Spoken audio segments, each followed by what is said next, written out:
नमस्कार, मैं राजेश, डायरेक्टर शिक्षा क्लासेस। आज हम केवीएस के बैच में बच्चों पढ़ने वाले हैं और ये केवीएस और सीटेट दोनों के लिए इम्पोर्टेंट है। और किसी भी परीक्षा, जो भी केवीएस हो, एनवीएस हो, डीएसएसबी हो, सभी के लिए इम्पोर्टेंट है शिक्षा का अधिकार, आरटी एक्ट 2009। बच्चों, आरटी एक्ट कब आया? यानी कि 2009 में आया, शिक्षा का अधिकार। और शिक्षा का अधिकार को पहली बार मौलिक अधिकारों में जोड़ दिया गया और इसको अनिवार्य कर दिया गया, मुफ्त और अनिवार्य कर दिया गया 6 से 14 साल के बच्चों के लिए। देखो, देश में 86वां संवैधानिक संशोधन हुआ, 86वां चेंज हुआ और आर्टिकल 21 के क्या में जोड़ दिया गया किसको? शिक्षा के अधिकार को, और मुफ्त और अनिवार्य इसको कर दिया गया। देखो, आर्टिकल 12 से लेके बच्चों 35 तक मौलिक अधिकार आते हैं और उन्हीं में आर्टिकल बीच में छिपा हुआ है, कौन सा? 21। तो आर्टिकल 21 का क्या भी, यानी कि ये मौलिक अधिकारों की संज्ञा में आएगा। 4 अगस्त 2009 को यह पास हुआ लोकसभा में, यह अधिनियम पारित हुआ और इसके बाद यह 1 अप्रैल 2010 को पूरे देश में संपूर्ण रूप से लागू हो गया। तो लोकसभा में पास हुआ 4 अगस्त 2009 को और पास हो गया पूर्ण रूप से 1 अप्रैल 2010 को। इसमें कुछ धाराएं हैं बच्चों, वो हमको पढ़नी पड़ेगी, इंपोर्टेंट। तो देखिए भाई, इसमें यह कर दिया गया, बहुत अच्छा प्रावधान किया गया कि जो SC/ST के बच्चे हैं या जो बच्चे प्राइवेट स्कूलों में पढ़ेंगे उनके लिए भी, या जो गरीब विद्यार्थी हैं उनके लिए भी। और गरीब विद्यार्थी पहली बार, सरकारी में तो बिल्कुल फ्री है, 6 से 14 साल के लिए बिल्कुल फ्री है, और प्राइवेट जो स्कूल है उनमें भी 25% रिजर्वेशन कर दिया गया कि आरटीई एक्ट के तहत आपको 25% सीटें लेनी ही लेनी होंगी, जो कि निःशुल्क होंगी। सरकारी स्कूलों में तो 6 से 14 साल के लिए अनिवार्य रूप से मुफ्त है। और देखो, पहली बार ऐसा हुआ देश में कि प्राइवेट में भी 25% सीटें आरटीई एक्ट को दे दी गई। तो इनके बच्चे गरीब हैं, उनको लिए ये चीजें कर दी गई। पहली बार टीचर को समानता, इक्विटी के आधारित पेडागोगी का प्रयोग करना चाहिए। और टीचर को कैसे पढ़ाना है? पेडागोजिकल वे में टीचर को पढ़ाना है। तो धारा में गौर दी गई कि पेडागोगी का प्रयोग उसमें करना है। सभी को एडमिशन लेना अनिवार्य कर दिया गया है। ऐसा नहीं होगा कि कोई भी स्कूल या सरकारी स्कूल हो या प्राइवेट एडमिशन को लौटा दे कि हम एडमिशन नहीं ले रहे। साल के बीच में बच्चा आए, मैंने बोला साल के बीच में भी बच्चा है तो भी एडमिशन लेना होगा। यानी कि आप कोई भी फीस नहीं रोकोगे एडमिशन की, प्रति व्यक्ति फीस लेने पर शुल्क का जुर्माना, पेनल्टी देना होगा। किसी से कोई फीस नहीं मांगोगे, कोई उसका टेस्ट, आप स्क्रीनिंग प्रोसीजर, कोई भी टेस्ट उसका नहीं लोगे, नहीं तो आप कोई पैसे लोगे, नहीं उसका कोई टेस्ट नहीं लोगे, और एडमिशन देना आपको अनिवार्य है। आप ये नहीं कह सकते आपका बच्चा जो टेस्ट में फेल हो गया तो हम आपके बच्चे का एडमिशन नहीं ले रहे। तो धारा 13 में ये कंप्लीटली मेंशन कर दिया गया है। अगला है धारा 14, इंपोर्टेंट हो जाती है। किसी बालक के पास एज प्रूफ न होने की स्थिति में विद्यालय में प्रवेश लेने से इनकार नहीं किया जा सकता कि भी एज प्रूफ लाओ, बर्थ सर्टिफिकेट नहीं है तो आपको इनकार कर दिया जाए कि इसका एडमिशन नहीं होगा। ऐसा ही होता है मोस्टली प्राइवेट स्कूल्स में, नहीं, लेकिन ऐसा नहीं होगा। एज प्रूफ नहीं है तो वो जाके तहसील से सर्टिफिकेट बना ले, या एज प्रूफ के लिए उसे टाइम दे दिया जाएगा। क्या आप अपने दिनों में एज प्रूफ ले आना, क्या एज प्रूफ ना होने की स्थिति में वो तहसील से वो बनवा ले, सर्टिफिकेट बनवा ले। तो लेकिन प्रवेश लेने से आप इनकार नहीं कर सकते किसी भी बच्चे का। धारा 15 इंपोर्टेंट है। एकेडमिक ईयर के आरंभ में हो एडमिशन या बीच में, आप उसे किसी को भी नहीं रोकोगे, ये इंपोर्टेंट है। नो डेंटल एडमिशन, बीच में भी हो या नो, आप उसको डिनाइज करोगे, नो डिनाइज एडमिशन, यानी कभी भी आप डिनाइज नहीं कर सकते। धारा 16, आप 8वीं तक किसी भी बच्चे को फेल नहीं कर सकते, ये प्रावधान है।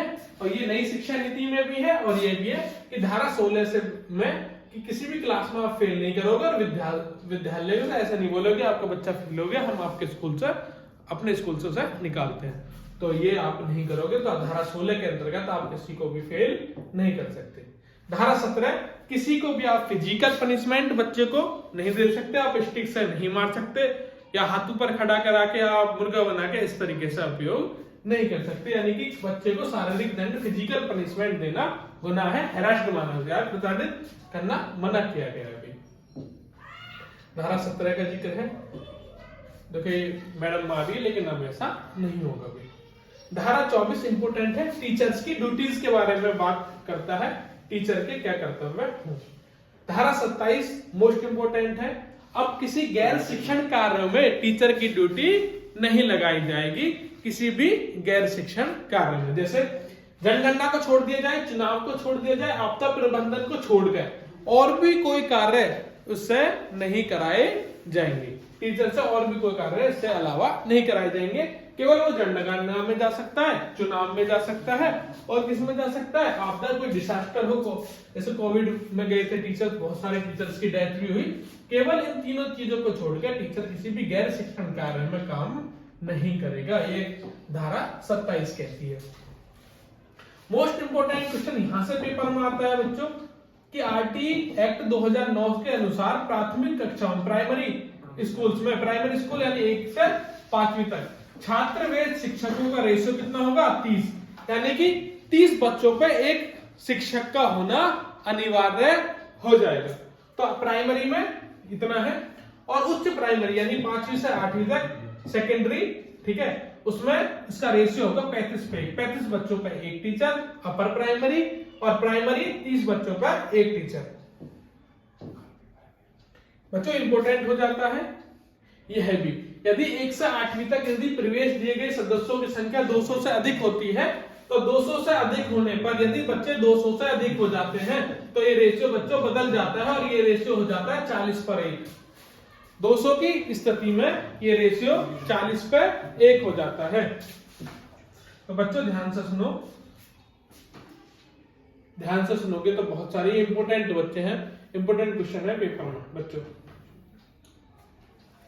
ये मोस्ट इंपोर्टेंट है बच्चों, ये भी बहुत मोस्ट इंपोर्टेंट क्वेश्चन है आपके पेपर के लिहाज से, और ये आपके पेपर में आ सकता है। यदि प्राथमिक स्तर पर 150 से अधिक बच्चे होते हैं, देखो मैंने बताया था प्राइमरी में कितने, प्राथमिक स्तर पर 30 पे एक टीचर, और 150 से अधिक बच्चे हो गए तो 30 पंजे कितने हो गए भाई, 150, तो टीचर भी कितने चाहिए, 5, तो 5 चाहिए, और एक प्रधान अध्यापक भी जरूरी हो जाएगा, फिर एक प्रिंसिपल भी जरूरी हो जाएगा। 5 टीचर प्लस एक प्रिंसिपल मिलकर 150 से अधिक यदि बच्चे होते हैं स्कूल में, तो उसमें प्रिंसिपल की जरूरत भी पड़ने वाली है। आरटी एक्ट 2009 के अनुसार शिक्षक जो सप्ताह में एक वीक में न्यूनतम 45 घंटे लेगा ही लेगा क्लास, तो एक वीक में प्राइमरी लेवल पर टीचर को आरटी एक्ट 2009 के अनुसार कितने घंटे लेने हैं, 45 घंटे लेने ही लेने हैं, 45 घंटे पढ़ाने हैं। और यदि पूरे साल की बात की जाए तो प्राथमिक स्तर पर प्राइमरी लेवल पर पूरी साल में एकेडमिक जो आवर चलेंगे वो 200 दिन तो क्लास चलेंगे और 800 घंटे क्लास चलेंगी, तो 200 दिन 800 घंटे क्लास चलना अनिवार्य हो जाएगा। क्लियर है बच्चों, 200 दिन क्लास चलेंगे और घंटे कितने होंगे, 800, ये भी जरूरी हो जाएगा बच्चों। और सेम चीज बच्चों देखो आपके सामने आ गई, मोस्ट इंपोर्टेंट चीज थी वही आरटी एक्ट को आज हमको खत्म करना था। और यदि देखो प्राइमरी लेवल पर 200 दिन 800 घंटे, लेकिन यदि अपर प्राइमरी की बात करी जाए, 5th से 8th की बात की जाए बच्चों, तो 220 दिन हो जाती है संख्या, 220 दिन, और घंटे हो गए बच्चों 1000। तो ये डाटा याद करके जाना है पेपर में, 100% आएगा पेपर में बच्चों, 220 दिन और घंटे कितने, 1000। आरटी एक्ट 2009 के अनुसार किस कक्षा तक बालकों को निष्कासित नहीं किया जाएगा, स्कूल से नहीं निकाला जा सकता, मैंने कहा था आपसे बीच बीच में 8वीं तक आप उसे फेल नहीं कर सकते, स्कूल से नहीं निकाल सकते। और 8वीं तक आप कौन सी लैंग्वेज में पढ़ाएंगे उसे, उसकी मातृभाषा, उसकी मदर टंग में बच्चों पढ़ाएंगे, टीचर जो पढ़ाएंगे वो मातृभाषा में उनको पढ़ाएंगे। और जो आरटी एक्ट के अंदर स्कूल होगा बच्चों, वो केवल एक से जो कक्षा 1 से 5वीं तक है वो 1 किलोमीटर के अंदर स्कूल होना उनके घर से, और स्कूल की दूरी 1 किलोमीटर होनी अनिवार्य है। और ये बहुत इंपोर्टेंट बात होगी बच्चों कि एक छोटे बच्चे के लिए 1 किलोमीटर के अंदर ही उसका स्कूल समावित हो जाएगा। मोस्ट इंपोर्टेंट चीज SMC, स्कूल मैनेजमेंट कमेटी, और उसके हेड होंगे। देखो भाई बहुत बार क्वेश्चन आता है, ये क्वेश्चन इंपोर्टेंट है, लिख लो इसे। स्कूल मैनेजमेंट कमेटी के अध्यक्ष कौन होंगे? अभिभावक होंगे, गार्जियन होंगे। पहली बार ऐसा हुआ देश में कि जो कमेटी बनी, डिसीजंस जो लेंगी बच्चों के प्रति, उसमें अभिभावकों को भी जोड़ दिया गया। टीचर भी जुड़ेंगे, प्रिंसिपल भी जुड़ेंगे, पास में उनके बच्चों के पेरेंट्स भी जुड़ेंगे, और SMC जो कमेटी होगी उसके अध्यक्ष अभिभावक होंगे। और ऐसा करने पर बच्चों को समावेशी शिक्षा व्यवस्था की बात होती है और सभी बच्चों को ध्यान में रखा जाएगा, सभी को समावेशी शिक्षा की बात इसमें RTE एक्ट में हुई है, इंक्लूसिव एजुकेशन सिस्टम की बात हुई है।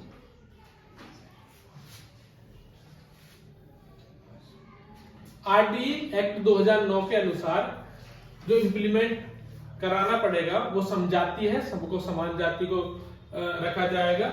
और ये मोस्ट इंपोर्टेंट है दिव्यांग के लिए। दिव्यांग के देखो, मैं नॉर्मल बच्चों के लिए 6 से 14 साल है फ्री एजुकेशन, और यदि बच्चा दिव्यांग है 6 से 18 साल है।